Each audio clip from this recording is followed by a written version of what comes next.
Alright, so we're at planned and actual investment. So planned investment is going to be your new equipment, 600, plus any additions to inventory. And since you're going to produce 1350 and you plan to sell, I can't read the darn question, you plan to sell 1,000. So this is telling you you're planning to add 350 to inventory. So planned investment is the total of that. So 600 plus 350.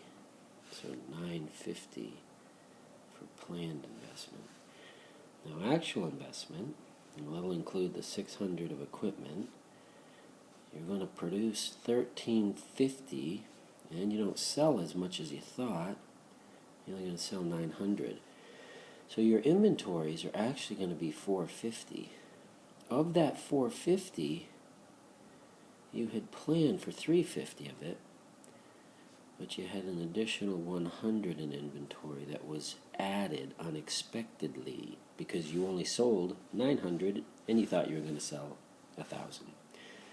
So your total investment is the 600 plus the 350 plus the 100 in unexpected inventory accumulation. So 950, 1050. So consumption is equal to the 1200 plus 0.75 times y minus t. So in other words, I'm going to take and stick t right there. So t is 400, so put that in there. So consumption is 1200 plus 0.75 times y minus 0.75 times 400. So consumption is the 1200 plus this. You want to get these together, or minus that. So 3/4 of 400 is 100 times 3 is 300 minus 300, so this is going to be 900 plus 0.75y.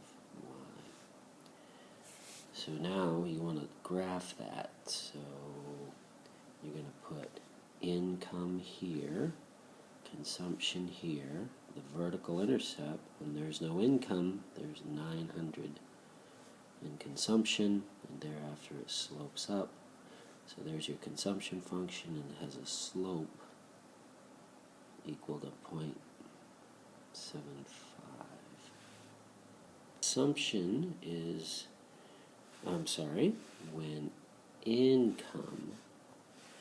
when your income is 2,000, consumption is what? Well, we're just going to take our consumption function, 900 plus 0.75 times 2,000.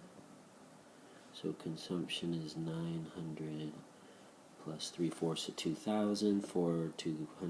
500 times 3 is 1,500. So consumption is 2,400. Now you can, never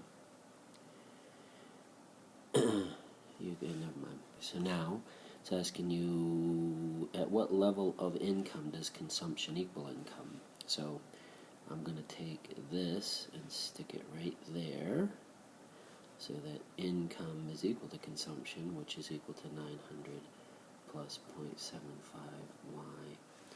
Now I'm going to solve for y. Y minus 0.75y is equal to 900. So y times 1 minus 0.75 is equal to 900.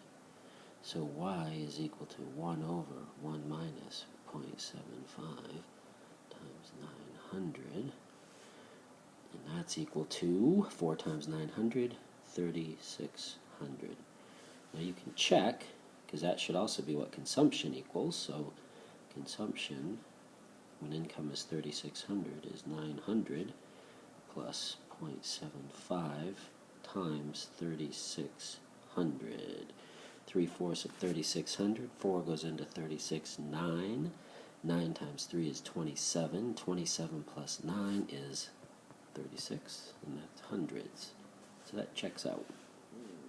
All right, so to get this equation between, you know that planned aggregate expenditures is consumption, government spending, investment, plus net exports. So I'm going to focus on consumption first. So I'm going to look right here, and I know when y is 0, that implies consumption is 1,500, and when consumption changes by increments of 1,600 in that table, your income is changing in increments of 2,000. So I know that the slope of the consumption function is 0.8. So I know that consumption is 1,500 plus 0.8y. Now I'm going to take and substitute this right there, and then throw in the other components of spending. So I'm going to get planned aggregate expenditures is 1,500 plus 0.8y plus government spending is 200. Investment is 150, and that's going to cancel out with net exports, so I'm just going to be adding 200 to that equation. So planned aggregate expenditures is equal to 1,700 plus 0.8y. So now you want the equilibrium. You know in equilibrium that spending and income are the same. So I'm going to plug that in right there. So y is equal to 1,700 plus 0.8y. So y minus 0.8y is equal to 1,700. So y times 1 minus 0.8 is equal to 1,700. So y is equal to 1 over 1 minus 0.8 times 1,700. So y is equal to 5 times 1,700. So y is equal to 5,000 plus 3,500 gives me 8,500. That's your equilibrium. Now it's asking you to graph it, so we put y here and planned aggregate spending here. And always draw your 45 in there. That's the point of the exercise. You know the equilibrium is going to be where the spending line crosses. So this is planned aggregate expenditures. It has a vertical intercept of 1,700, and your equilibrium is right there, and that equilibrium is 8,500.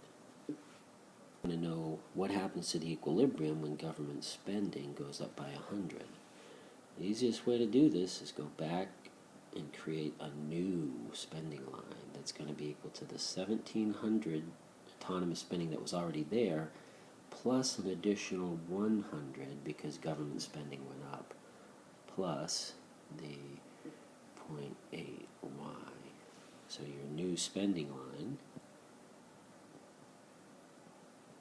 is going to be equal to 1,800 plus 0.8y. And your new equilibrium says the new spending line and the income are the same. So I'm going to substitute that right there.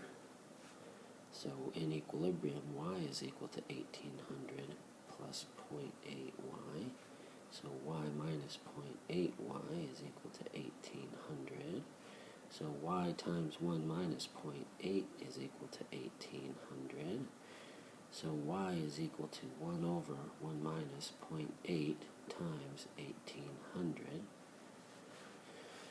So y is equal to 5 times 1,800. So y is equal to 5,000 plus 4,000 is 9,000. And that's your new equilibrium. And now they want you to graph that. So why don't we go ahead and do that. I'm going to have to erase some stuff. I don't have another page on this document, so I'm going to erase this, and I can remember 9,000. Okay, so we're going to graph this. I'm going to graph the initial one too. Okay, so you have Y here, planned aggregate spending here. Drawing your 45-degree line. Here's the initial spending line, planned aggregate expenditures initially. It had a vertical intercept of 1,700, and you had an equilibrium of 8,500. So now the idea is you increased autonomous spending, government spending, by 100, so you're going to have a new vertical intercept. It's going to be 100 higher than it was. And that shifted this line up like this. So this is planned aggregate expenditures new. That has an equilibrium, intersects right there. You're going to drop this down. And I think that was 9,000, wasn't it? So you had a change in government spending equal to 100, led to a change in Y equal to 500. So a change in Y is 5 times the change in G. That is 500 is 5 times 100. Made with Doodlecast Pro.